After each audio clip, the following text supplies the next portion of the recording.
Hello, hello again. Come on in.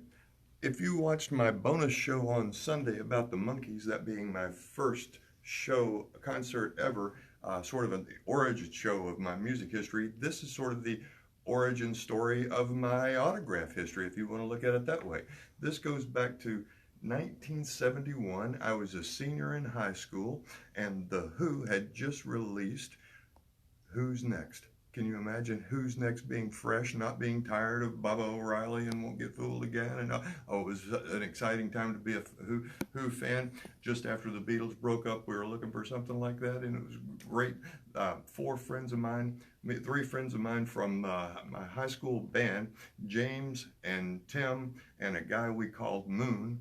Um, got in the car in Bristol, Tennessee, and drove to Charlotte, North Carolina, about 6 hour drive then because the interstate still wasn't finished. 1971, it was still a primitive time, and we were going to see the Who. Very, very excited to see the Who. And we got to the hotel we were staying in. We were staying at the Holiday Inn that was directly across the street from the venue that the Coliseum that the Who were going to be playing in. We were standing out on the balcony watching all the little hippies arrive at the concerts venue for the show. Right here, we were getting ready to go see the Who on November 20th of 1971, and we were excited to see the Who. So we were standing on the balcony. Now, this picture I'm going to show right here is from a couple of years later than that, but this just kind of sets the scene for today because that's me and Moon standing on a balcony of a hotel that was very similar to the one that we were talking about. That's my dad and my sister in this picture, but sort of Photoshop them out of this picture in your mind if you can there, to where it's just me and Moon and a couple of my other hippie friends from my high school days. And we were standing on this balcony, and I looked down, and there was a guy standing there with an even frizzier haircut than Moon had, and he had a long coat and a long scarf draped around him. Looked like he didn't quite belong there, and he looked at us, and he edged down the balcony railing there and goes, now I don't like to do the English accent because anyway, but I've got to do it for one line, so maybe you'll misunderstand it the same way I did too. He leans over and says, "Would you lads have any scones?" And we looked at each other and said, basically to him, "What was that?" He goes, "Would you lads have any skins?" And I thought he said screens. And if you know, some pipes require some screens to get for the smoking. And we had screens in our hotel room, so we went in and got a little packet of screens and handed it to him and says, "How about these?" And he looked and says, "Not screens, skins." And he said, "Skins, rolling papers." He enunciated much more clearly than rolling papers. Oh, we had rolling papers too. So we went to a hotel room, our room, brought the rolling papers back out. He says, "Come this way, lads." He took us down to his hotel room, got into his hotel room there, and he had a big suite. And there were several other hippies hanging around in his hotel room too. And he sits at the little table and takes three of our American rolling papers and glues them together into a page about the size of a 8 by 10 sheet of paper, and takes a handful of herbal jazz material and throws it in the just center of that big piece of paper. Takes what looked like a Hershey bar and starts to crumble some what turned out to be blonde Lebanese Hershey bar. Crumbled that into this cigarette he was rolling, and takes with one motion, kind of does that, and it rolls it into a perfect funnel about the size of a Boy Scout bugle that was perfectly twisted on the end, and lit that up and passed it around the room. And their room had a record player in it. So as we are enjoying the atmosphere there, he puts on a record and says, "What do you guys think of the music?" And it was kind of funky and kind of Joe Cockery, a lot of piano oriented, and it was pretty good. We said, "That sounds pretty good." And he said, "Well, I'm glad you like that because it's us. We're opening for the Who tonight, right across the street. You going to the show?" "Of course we're going to the show. That's why we're here." And we had a great, and he hands us the record. The name of the band that was opening for the Who was Bell and Arc. Bell and Arc have made an album that let them open for the Who, and I'm looking over the personnel in the band and get down and see the name Alan White as the drummer for this band. And I asked the guy that introduced himself as Graham Bell, from the Bell and Ark came from Graham Bell's last name. And I asked Graham, I said, is this Alan White on your album here? Is that the Alan White that just played with John Lennon at the Live Peace in Toronto concert? And that album had just come out a little while before that too. And he goes, well, why don't you ask him? Maybe that's him right there. And I turned around and said, are you the Alan White? And he seemed genuinely pleased that I would recognize the name and the fact that he had played with John Lennon. Or that was the way to connect to him. At that point, and he sat down, and I said, well, tell me about that. And he goes through the whole, telling me how he got the call to he was a club band member, and how he got the call, and I was learning the songs on the plane to play over there.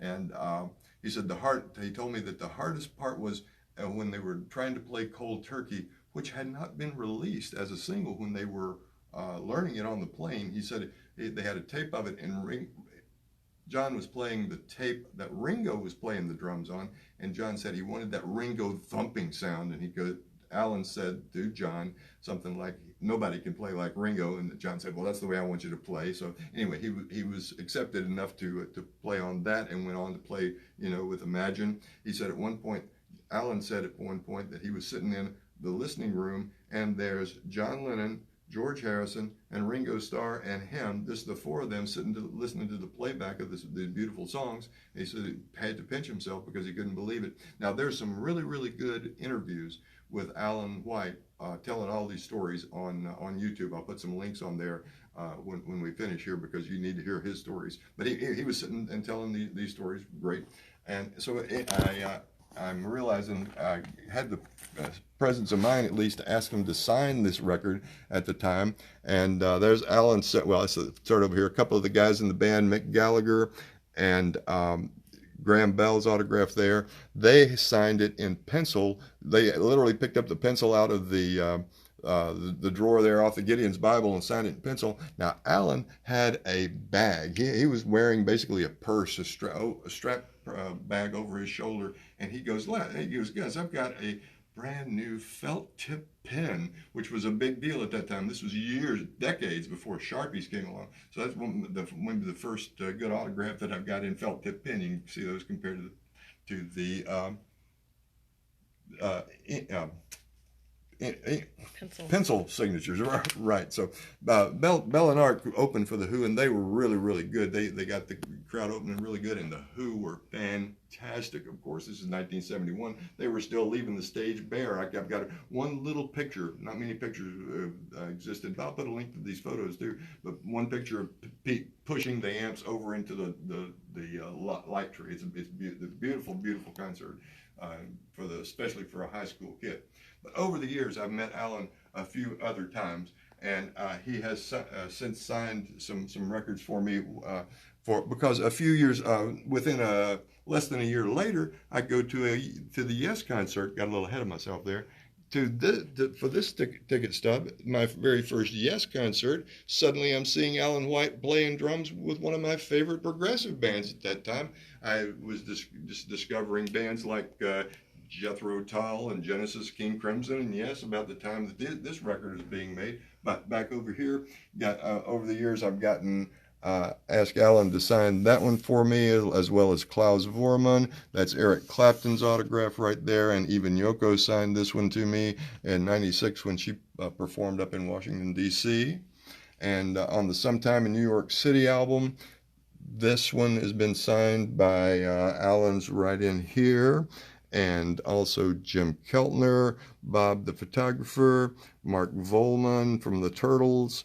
That's Legs Larry Smith. Don't see his signature very often, but it got him to sign that one. He's in this photo here with the Plastic Ono supergroup that Alan played with. Klaus and Billy Preston signed here. Don Preston from Frank Zappa's band, as well as Bunk Gardner from Zappa's band, and Howard Kalin, Flo and Eddie. Howard wrote A Friend of John's when he signed that one for me. And of course, Alan worked on the Imagine album as well as All Things Must Pass. And oddly enough, if you have this version of Tommy as a completist, you know, Ringo's on this one doing the fiddle about parts in the orchestral version of Tommy. Well, Graham Bell from Bell and Ark is the guy that sang the part of the father. I think 21 is going to be a good year. That's his voice that you hear on this version of Tommy. And let's see, I also got, well, while we're looking at autographs today, I got Richie Havens to sign that because he was involved with that project too. Very, very interesting version of Tommy there. And what you're seeing right here is a quadraphonic version of that particular album as well. Now, like I said, Alan had joined Yes within a year or so of that first meeting with him. Yes, and progressive music is, if you've been paying attention, is certainly my most favorite music to listen to now. That's a photo that I took of Alan several years ago, and many autographs from the guys from Yes. They've been so nice and generous with their time, and always so good to the fans that wait after their shows. That's Rick Wakeman, Steve Howe, Alan White played on one song on this album. Bill Bruford, the greatest drummer in the world there. John Anderson, Chris Squire, the best bass player ever. Roger Dean, the guy that did all the wonderful artwork. In fact, he did this Views album-sized book that he inscribed to me. He says, to Rick, thanks for taking care of this original. And this is a nice thick book with so much of his great artwork that he did for so many album covers over his career. And back to Yes guys, they've signed album covers from when they went to the MTV days and all their programs. That's again Chris. Roger signed the program for me, Rick and Alan and Steve, and again Roger Dean. Alan White signed there. That's Patrick Moraz, keyboard player for the Relayer album, the tour program. Tony Kaye and Alan signed in that one.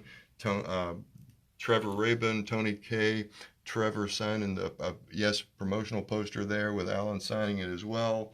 When the Yes double band did the Union tour, this program, I have all 8 members signed that one. Tony Kaye, that's Alan's signature there. John Anderson, Bill Bruford, again, my favorite. Steve Howe, Chris, and John down here. And the 50th anniversary Yes program, such a huge program of commemorating 50 years of great music from Yes, and signed by the 5 members of the current version of the band. And over the last couple of years, I've added Rick Wakeman, Patrick Moraz, and Tony Kaye to that as well. Was hoping to see John Anderson here just last week. He was supposed to be here in town, but you probably heard about this coronavirus taking away some of our fun right now. But things are still not looking very good out there. So again, wear the mask on that one. We were lucky about 3 or 4 years ago to have a band reunion. Our marching band director, we got to salute George Knapp, one of the biggest 3 influences in my life, and I'm sure all 4 of those guys in the car that day would say the same thing. But we got to go to, when we went to that band reunion, it was great to see all these guys. We relived this night, and so many of these crazy stories of those times in 1971, being a high school senior back then. And I'm glad to report that after we saw all those lads, the kids are all right in Tennessee up there. So peace and love and science. See you Friday for a show about things that you wear.